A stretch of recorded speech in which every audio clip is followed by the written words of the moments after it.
Hindi Bible message and prayer centre सिर्फ एक channel नहीं बल्कि एक ऐसा परिवार है जहां हम मिलकर सुबह शाम की प्रार्थनाओं में शामिल होते हैं और परमेश्वर के वचन से सीखते हैं।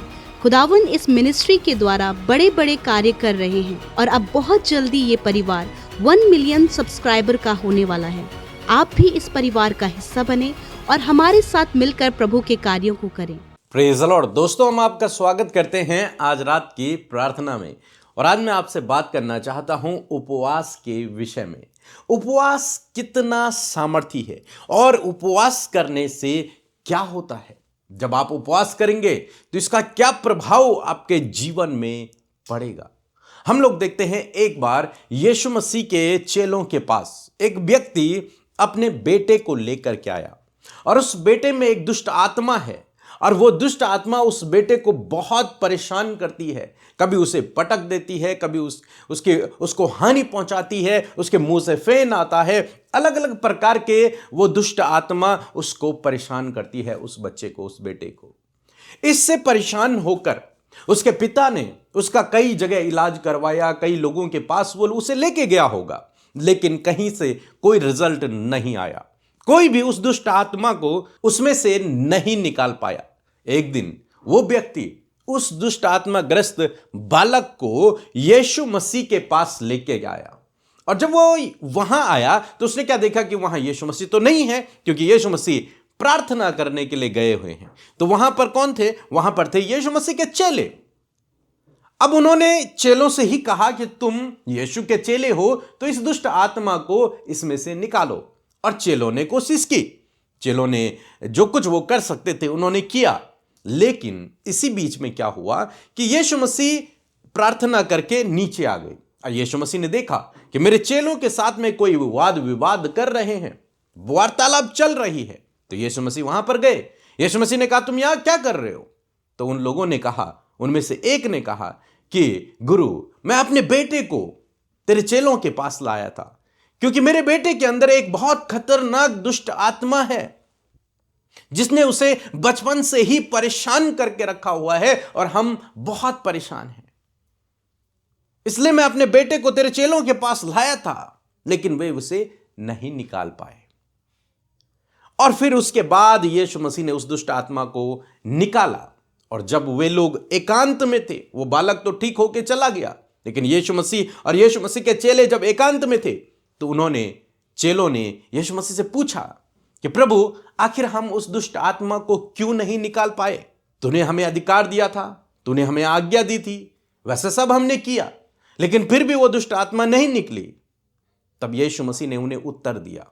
यदि आप मेरे साथ में निकालेंगे मत्ती रचित सुसमाचार उसका 17 अध्याय और 21 पद, तो यहां पर लिखा है, पर यह जाति, यीशु मसीह ने उनसे कहा कि पर यह जाति बिना प्रार्थना और उपवास के नहीं निकलती। यहां पर प्रभु यीशु मसीह ने अपने चेलों को सिखाया इस बात को कि यदि तुम्हें दुष्ट आत्माओं को निकालना है, यदि तुम्हें बीमारों को चंगा करना है, यदि तुम्हें चाहिए कि तुम्हारे जीवन में अद्भुत आश्चर्य कर्म हो, तो तुम्हें प्रार्थना के साथ उपवास भी करना होगा। और तब जब तुम प्रार्थना में और उपवास में रहोगे, तब तुम इस काम को बहुत ही सरल तरीके से कर दोगे। उन दुष्ट आत्माओं को, चाहे वो कितनी भी खतरनाक क्यों नहीं है, उसे निकाल दोगे। उन बीमारों को तुम चंगा कर दोगे। हर प्रकार की प्रॉब्लम से तुम छुटकारा पाओगे। लेकिन तुम्हें क्या करना पड़ेगा? तुम्हें प्रार्थना और उपवास करना पड़ेगा। इसीलिए हम लोग देखते हैं, जब यीशु मसीह ने अपनी सेवा की शुरुआत की तो यीशु मसीह ने सबसे पहले 40 दिन और रात उपवास किया। सबसे पहले क्या किया? उपवास किया प्रभु यीशु मसीह ने। और वहां उपवास और प्रार्थना प्रभु यीशु मसीह ने की। उन्होंने उससे सामर्थ्य को पाया और फिर उन्होंने मिनिस्ट्री की शुरुआत की। फिर उन्होंने अद्भुत आश्चर्य कर्मों को उसके बाद किया। हम मूसा के जीवन में देखते हैं, जब मूसा को परमेश्वर ने 10 आज्ञाएं दी तो उससे पहले वह भी 40 दिनों तक परमेश्वर के साथ में उपवास और प्रार्थना में रहा। वहां परमेश्वर ने उसे 10 आज्ञाएं दी। और ऐसे हम बाइबल में कई बार पढ़ते हैं जहां पर लोगों ने उपवास किया। और उसका कारण क्या था? ताकि हम छुटकारे को पाएं, ताकि हम चंगाई को पाएं, ताकि हम क्षमा को पाएं, ताकि हम परमेश्वर के सम्मुख निर्दोष खड़े हो सकें। अनेक कारणों के कारण लोगों ने उपवास किए। निनवे के लोगों ने उपवास किया ताकि परमेश्वर उन पर दया करे। उपवास किया उन्होंने। और जब लोग उपवास करते हैं, उपवास के साथ में प्रार्थना करते हैं, तब परमेश्वर उनके जीवन में बहुत पावरफुली परमेश्वर उनके जीवन में काम करता है। हम लोग देखते हैं यहोशापात ने उपवास किया। हम लोग देखते हैं नहम्याह ने उपवास किया। इससे पहले कि वो अपने काम को करे, यरूशलेम की दीवार को बनाए, इससे पहले कि वो राजा से बात करे, उससे पहले उसने उपवास किया, प्रार्थना किया और फिर उसने राजा से बात की, फिर उसने यरूशलेम की दीवार को बनाने का कार्य शुरू किया। तो और भी कई उदाहरणों को आप, दानियल ने फास्ट किए, आप कई उदाहरणों को देख सकते हैं जहां पर लोगों ने उपवास किए और प्रार्थना किया। और अभी लास्ट दिसंबर में आप जानते हैं कि हमने 31 दिनों तक उपवास किए थे और बहुत सारे भाई बहनों ने हमारे साथ में उपवास किए और कितनी टेस्टमनियां हमने सुनी, बहुत सारी गवाहियों को हमने सुना। इस उपवास के दौरान, इस 31 दिन के उपवास के दौरान परमेश्वर ने उनके जीवनों में काम किए। बड़े बड़े कामों को हमने गवाहियों में सुना। क्यों? क्योंकि उन्होंने क्या किया? उन्होंने उपवास किया और प्रार्थना किया और उसके द्वारा परमेश्वर ने उनके जीवन में काम किया। आज मैं आपको उत्साहित करना चाहूंगा कि आप भी अपने जीवन में प्रार्थना और उपवास करें। उपवास कम से कम हफ्ते में एक दिन तो आपको करना ही करना है। यदि आप मसीह में हैं, करना ही करना है। अच्छी बात है, उपवास करें। हर फ्राइडे आप उपवास करें, फास्टिंग में रहें। उपवास का मतलब क्या है? उपवास का मतलब है उप प्लस वास। उप मीन्स नजदीक और वास मीन्स होता है रहना, परमेश्वर के नजदीक रहना। उस दिन अपने आप को परमेश्वर के नजदीक रखना, उस दिन अपने आप को दीन और नम्र करके परमेश्वर के सम्मुख आना, अपने गुनाहों का पश्चाताप करना, परमेश्वर की आवाज को सुनना, उसके वचनों को पढ़ना, उसके भजनों को गाना, उसकी आराधना को करना, यह प्रभु चाहता है। ऐसा उपवास आप करें। न केवल भूखा रहें, नहीं, प्रभु भूखा रहने के लिए नहीं कहता, वो उपवास करने के लिए कहता है। मेरे नजदीक बैठो, मेरी करीबी में बैठो, मेरे छाए हुए स्थान में बैठो। जब तुम वहां बैठोगे तो वो आपके जीवन में काम करेगा, बड़े बड़े कामों को करेगा। तो आज मैं आपको उत्साहित करूंगा कि फास्ट करना शुरू करें। हफ्ते में एक दिन, कम से कम हफ्ते में एक दिन आप उपवास में रहें, फास्टिंग में रहें। आपके शरीर पर कोई गलत प्रभाव नहीं पड़ेगा, बल्कि आप और हष्ट-पुष्ट होंगे, आप और स्वस्थ होने लगेंगे। आप उपवास तो रखें। और एक और बात मैं आपको बताना चाहूंगा कि आप इस फरवरी मंथ के लास्ट में 25 और 26 और 27 इन 3 दिनों में फास्ट करें। 25, 26 और 27 ये 3 दिन हमारे फास्टिंग के होंगे। हम सभी लोग मिलकर के फास्ट करेंगे और 27 को हम लोग दिल्ली में होंगे और वहां पर प्रेयर फेस्टिवल होगा और हम लोग सब मिल करके, जितने भी लोग आप उस मीटिंग में आ सकते हैं फास्टिंग के साथ में, आप वहां पर आएं और हम सब लोग मिलकर वहां पर फास्टिंग के साथ में प्रार्थना करेंगे। उपवास और प्रार्थना 3 दिन की फास्टिंग होगी, 25, 26 और 27। और 27 को हम अपनी फास्टिंग को तोड़ेंगे एक तरीके से और शाम की मीटिंग रहेगी। आप लोग जरूर से इस मीटिंग में शामिल हों।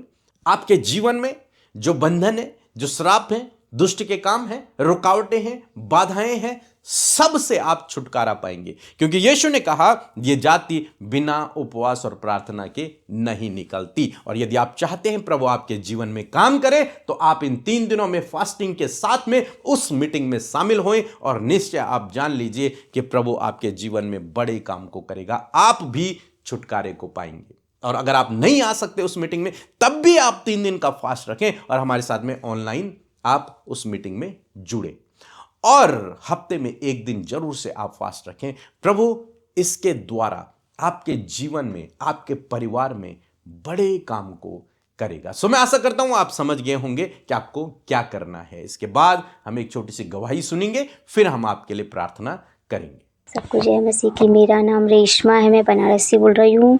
मेरी 2 गवाही है कि मॉर्निंग फास्टिंग के द्वारा मैं आत्मा में और बढ़ने लगी, और दूसरी गवाही ये है कि मेरी कानों में अचानक से दर्द हो रहा था। मैंने पीके मिनिस्ट्री में प्रार्थना करवाई, उसके बाद से मेरे कानों का दर्द आराम है। बहुत प्रभु को कोटि कोटि धन्यवाद। आइए मिलकर हम प्रार्थना करें। धन्यवाद धन्यवाद धन्यवाद करते हैं स्वर्ग में विराजमान हमारे पिता, हम आपका आदर सम्मान आपकी तारीफ करते हैं प्रभु। आपका धन्यवाद करते हैं प्रभु कि एक खूबसूरत पल परमेश्वर तूने हमें दिखाया प्रभु।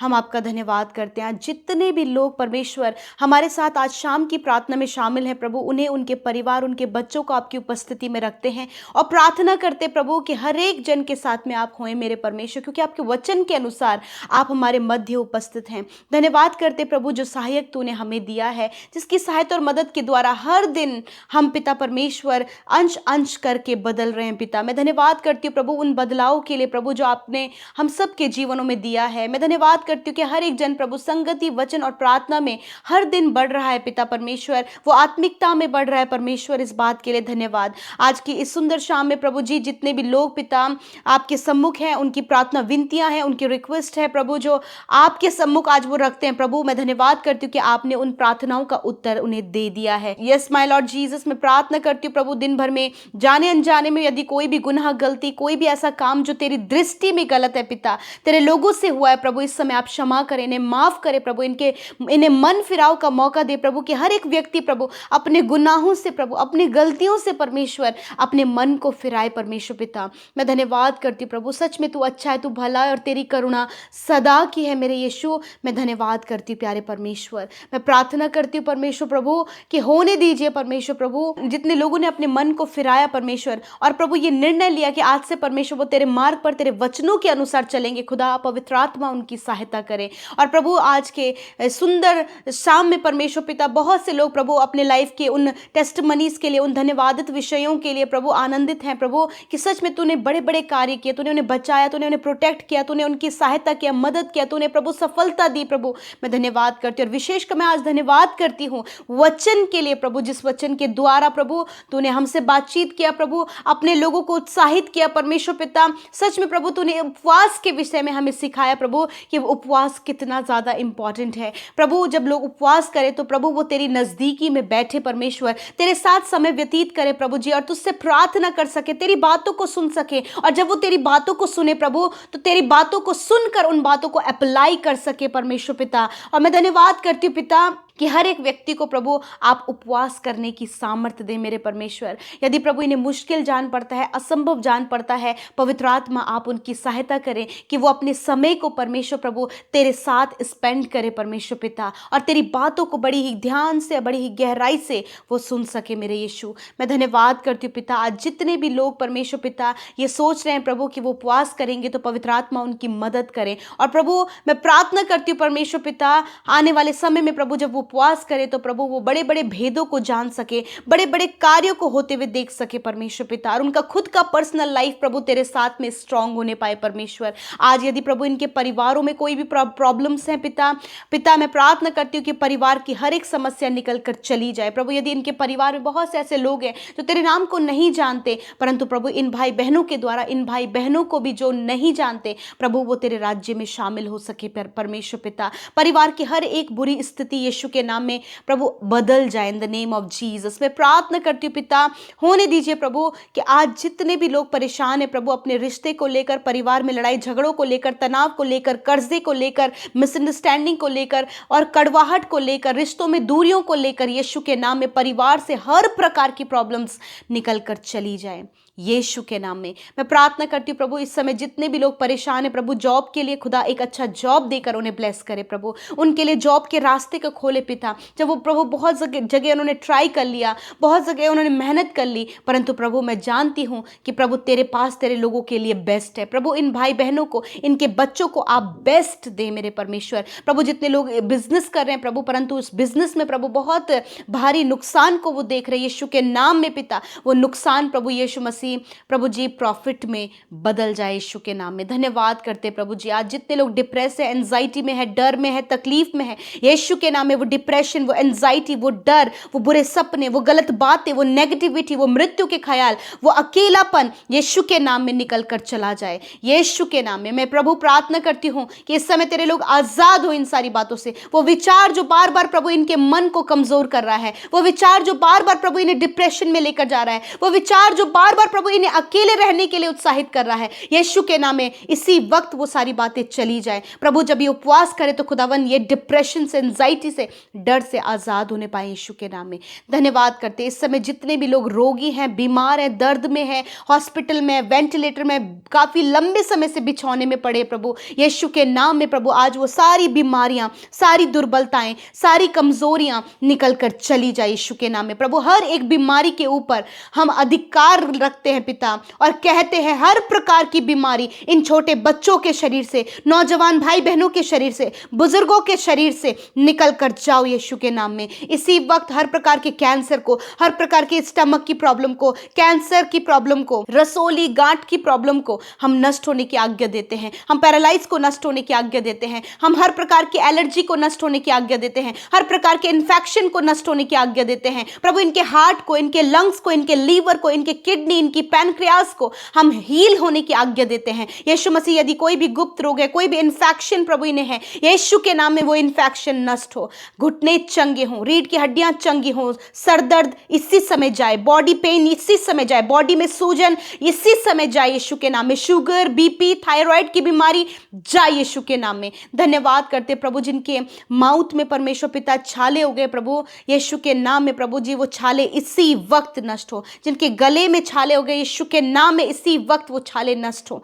धन्यवाद करते प्रभु आपने छुआ और चंगा किया। आज रात में प्रभु जी हर एक बुरा सपना, हर एक डरावने विचार, हर एक दुष्ट के कार्य यीशु के नाम में हम कमांड करते हैं, leave in the name of Jesus. जाओ यीशु के नाम में। प्रभु आपके लोग इसी वक्त फ्री हो in the name of Jesus. प्यारे प्रभु आपने आजाद किया, आज रात में अच्छी नींद से सुलाएं ताकि कल का दिन तेरे साथ में दिखे। और प्रभु जो प्रार्थनाएं प्रभु इन्होंने अपने जमीन से रिलेटेड की हैं, जो प्रार्थनाएं इन्होंने अपने प्रभु रुके हुए काम से रिलेटेड की है, जो प्रार्थनाएं इन्होंने अपने बच्चों की स्टडी के लिए, उनके अच्छे व्यवहार के लिए, उनके अच्छे लाइफ के लिए की है प्रभु, जो प्रार्थनाएं परमेश्वर प्रभु इन्होंने अपने बच्चों के कॉम्पिटिटिव एग्जाम के लिए या फिर परमेश्वर प्रभु जी अपनी सफलता के लिए की है, प्रभु मैं धन्यवाद करती हूँ कि हर एक प्रार्थना का उत्तर तूने हाँ आमीन में दिया। विशेषकर जिन्होंने बोया है उन्हें मल्टीप्लाई करे परमेश्वर।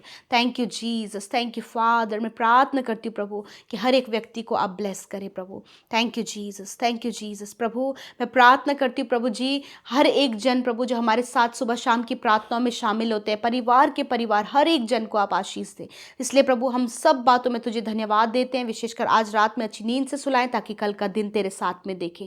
धन्यवाद देते हैं, सारा आदर सारी महिमा हम तुझे देते हैं। यीशु के नाम में प्रार्थना मांगते हैं, सुने और ग्रहण करें। आमीन, आमीन और आमीन।